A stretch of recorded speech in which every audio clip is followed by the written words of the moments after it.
જય સ્વામિનારાયણ। આજે વાત કરવી છે સમયની કિંમત। આમલા સંસ્થાની બાજુમાં ભાવનગર રાજકોટ રસ્તો પસાર થાય।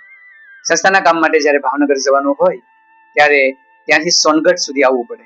અત્યારની જેમ વાહનોની સુવિધા ન હતી, આથી ચાલતા ચાલતા સોનગઢ આવે, સોનગઢથી ટ્રેનમાં બેસી અને ભાવનગર જવાતું। એક વખત નાનાભાઈ ભટ્ટ ભાવનગર સંસ્થાના કામ માટે જતા હતા। ધોમ ધકતો તાપ હતો।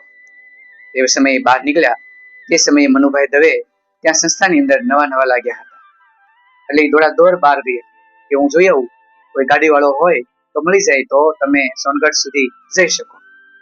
એટલે બહાર આવીને જોયું તો એક ગાડી વાળો આમલા આવ્યો હતો અને પરત જઈ રહ્યો હતો। એટલે તેને કીધું કે દાદા આવે છે, તમે શું એને સોનગઢ લઈ જશો? હા, કે લઈ જશ। કેટલા થશે? કે 6 આના થશે। કે 6 આના તો નહીં, કાયમનું ભાડું તો 8 આના છે, 4 જવાના 4 આવવાના, તો શું તમે 4 આનામાં નહીં લઈ જાઓ? તો ગાડી વાળાએ ના પાડી કે 4 આનામાં હું નહીં લઈ જાઉં।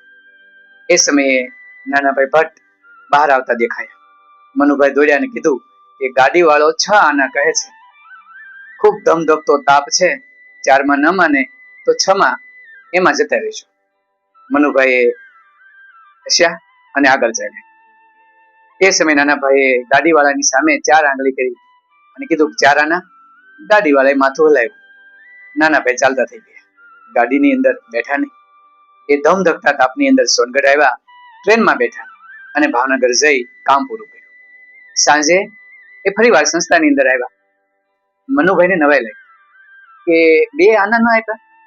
ત્યારે મનુભાઈને નજીક બોલાવી નાનાભાઈએ કહ્યું કે તમને એમ લાગ્યું હશે કે મેં 2 આના આપ્યા નહીં ને ચાલતો ગયો, તો એમ લાગ્યું કે લોભ કર્યો, પરંતુ સાંભળો, ઘણા સમય પહેલા અમે એક વખત મુંબઈ ગયા। આ બાજુ ભાવનગરની અંદર રાજ કુટુંબની અંદર ઝઘડો થયો હતો।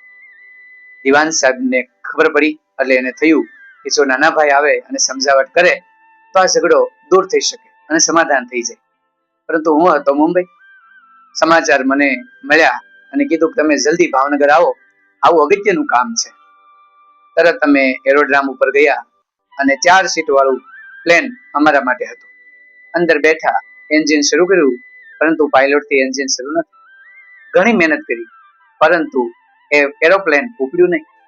એની બાજુમાં જ એક મોટું વિમાન પડ્યું હતું, એની કિંમત 500 રૂપિયા હતી। અને તરત જ નિર્ણય કર્યો અને તરત જ અમે પ્લેનની અંદર બેઠા અને નીકળી ગયા। સમયસર અમે ભાવનગર પહોંચ્યા।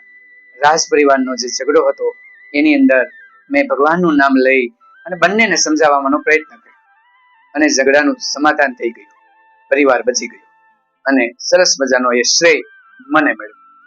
એ સમયે પૈસાની કિંમત ના હતી, અમે 500 રૂપિયા આપી દીધા, કારણ કે એ વખતે સમય, પૈસા કરતા સમયની કિંમત હતી, એટલા માટે પૈસા સામે અમે જોયું ન હતું। પરંતુ આજે મારે ભાવનગર જવાનું હતું, મારી પાસે સમય હતો તો શા માટે 2 વધારે આના આપું? અને સમયસર હું ટ્રેન સુધી ચાલતો પહોંચી ગયો। એટલા માટે લોભ અલગ વસ્તુ છે, કરકસર અલગ વસ્તુ છે। જ્યારે માણસની જરૂરિયાત હોય ત્યારે રૂપિયા વાપરી દેવા જોઈએ, પરંતુ બિનજરૂરી એક આનો પણ કોઈને આપવો ન જોઈએ। આમ નાનાભાઈએ જ્યારે વાત કરી ત્યારે મનુભાઈ દવેને થયું કે ખરેખર આ વાત અગત્યની છે અને સમજવા જેવી છે।